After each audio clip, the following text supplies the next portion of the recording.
Encore un peu plus de 2 semaines, la bataille pour désigner le leader de l'opposition traîne en longueur. Mais à la surprise générale, le suspense reste entier entre d'un côté François Fillon, le favori des sondages et des grands élus, et de l'autre côté Jean-François Copé, l'actuel secrétaire général du premier parti de droite, qui se bat pied à pied. Ces deux tempéraments que tout oppose se livrent un duel sans merci qui laissera sans doute des traces après le verdict des militants le 18 novembre.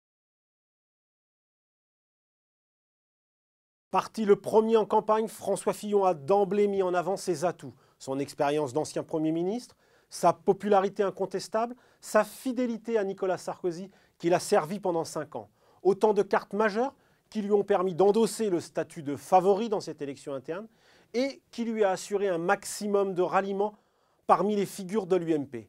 Sa stratégie de campagne se résume en un mot, le rassemblement, derrière son positionnement politiquement à équidistance entre gaullistes, libéraux et humanistes. En face, Jean-François Copé se bagarre. Lâché par une partie de ses amis, notamment Valérie Pécresse et François Baroin, le député maire de Meaux fait du Sarkozy.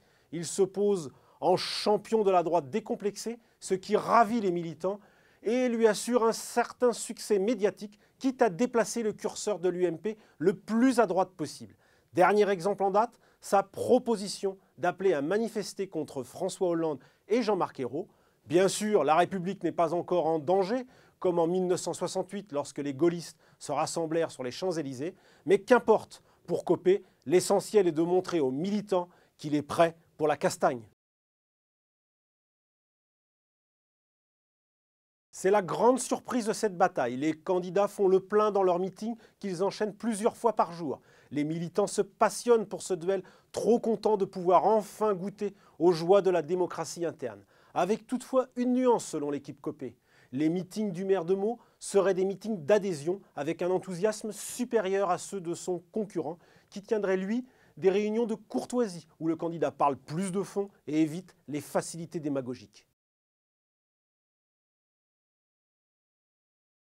C'est l'inconnu. Quel est le rapport de force entre les deux hommes? Difficile de le dire. Les sondages réalisés par les instituts recueillent l'avis des sympathisants. Or, seuls les adhérents à jour de cotisation auront le droit de voter le 18 novembre. Ils sont environ 300 000 et eux seuls décideront.